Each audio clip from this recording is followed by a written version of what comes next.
This is my comparison video of the PS4 DualShock 4 and the PlayStation 5 DualSense. And as you can see, I mean, they have the same typical Sony traits of each pad, but obviously they're very different pads. So as you can see with the PS4 pad, obviously you've got the PS4, the PlayStation D-pad and the twin sticks, and obviously the buttons and the triggers as you have hit.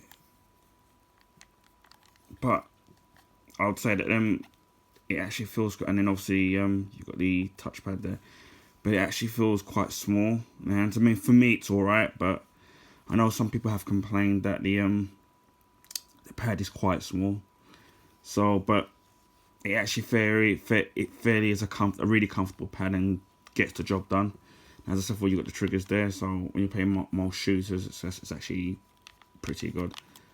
So overall, a really good pad. Now, when we get to the DualSense, this is where things are very different. Now, for me, in first glance, you can tell that it's a much bigger pad. So it's much bigger in size-wise compared to the DualShock 4. So it actually feels a lot more comfortable and a lot more robust. You've got the buttons here, which is much easier. I think to me that it's a really good improvement. Whereas with these, it's much harder to press. So if you want to share your videos or screenshots, it's like you want to record footage for YouTube, for example, or just to share on any other social sites, you have to tap the button. But for me, as you can see, because the buttons are really level with the actual mold of the actual pad, it's really hard to press. Well, for me anyway. And yeah, and the option buttons, so it's kind of like you can literally just go over it like that. Whereas with this one, with the capture button, to me, you can actually see that it feels like there's a little indentation, so it's a lot easier. For me, it's a lot easier to press. Obviously, other differences is that, obviously, the actual PlayStation home button is very different on here. It's a round button, and over here, it's the actual symbol of the PlayStation, right, which is pretty cool, and it's got like a rubberized feel, so that's pretty cool. And then here you've got the mic, which you can turn it on and off, which you can't do on this unless you go into the options.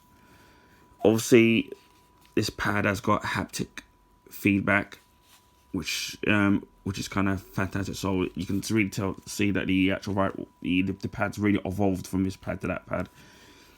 And then here you also have your adaptive triggers. So basically, if you was playing like a game like Horizon Zero Dawn, if you were, say, for example, pulling back a bow of with the character Aloy, you can actually feel the tension of the actual bow of the actual string when you're pulling it back through the triggers. So hopefully, future PS5 games will really capture that. We'll actually use that feature, so that would be good to use. Here, obviously, again, your only disappointment is that obviously I know that the pads last for a while when you recharge them, but again, it's to me it's going to be difficult to eventually to change the battery unless you're confident in being able to take it apart. But I wish that what they had done with what they did with the Wii U joypad and the Xbox One and Series X pads, where you could just take the cover off and either put a battery in there or get a battery pack, which makes it a lot easier to change out. But other than that, it's kind of cool. Now, apparently, they say that this is supposed to have a better battery life than the DualShock 4, which I hope it does, because it didn't last very long. Obviously, here you've got the touchpad, which compared to this, it looks a lot bigger and it feels a tiny bit different. Obviously, you've got the buttons here. It feels a lot more softer compared to the DualShock 4. Obviously now you can obviously get these in different colors now, right? Which is great. Another feature that obviously you've got the USB Type-C port where you plug to charge the pad. Obviously, another thing, another improvement which is what they've done from the DualShock 4 is, as you can see here, this glows. Now in some games it glows a different color, so it can be anything from green, red or blue. So, but you can't really kind of see it if you're playing it like so. But with the DualSense, what they've done now is that they've actually put the actual the glowing part of the console glows here. So I think that's kind of really cool. And I'm not sure, I haven't tried to record any footage yet, but what I also didn't like about the original DualShock 4, because obviously they've made other versions of it, is that if you were recording footage, right, there's no way that you could tell that you were recording, because obviously you have to double tap it. So with this, obviously, it all glows around here now, so that's pretty cool. Now I know with the DualShock 4 version 2, instead of it glowing here, it actually glows here. So as I said before, if you're recording footage, you can tell. And if I can try and find it here, I've got this here. This is the DualShock version 4, the DualShock 4 version 2. Now, again, I'm going to be doing a separate unboxing video for this, and obviously it's a different color. Now, the pads almost look identical, but the only real difference is apparently I think the battery's meant to be slightly better. I think the buttons are grey, and obviously, as I said, is that the pad here, it's meant to glow here. So, as again, if you're recording, you can actually tell that you're recording because it's glowing. So that's a big improvement. So we'll move this out of the way.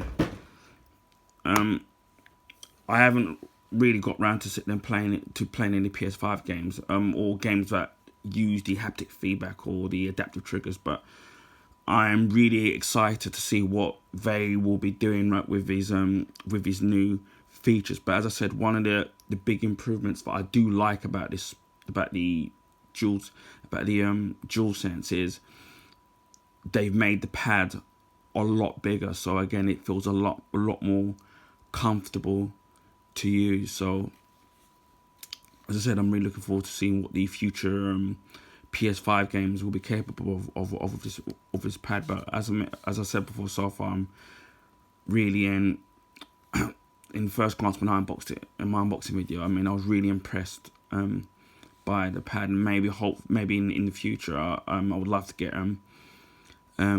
different color DualSense controllers. But I do know that you can get decals for the pad, so you can customize your pad to wherever you want, or as well you can buy the different colors, and when Sony release further colors to the range, you'll be able to do that. So, but yeah, first glance, yeah, I'm really impressed with it, and I support the size is the biggest improvement.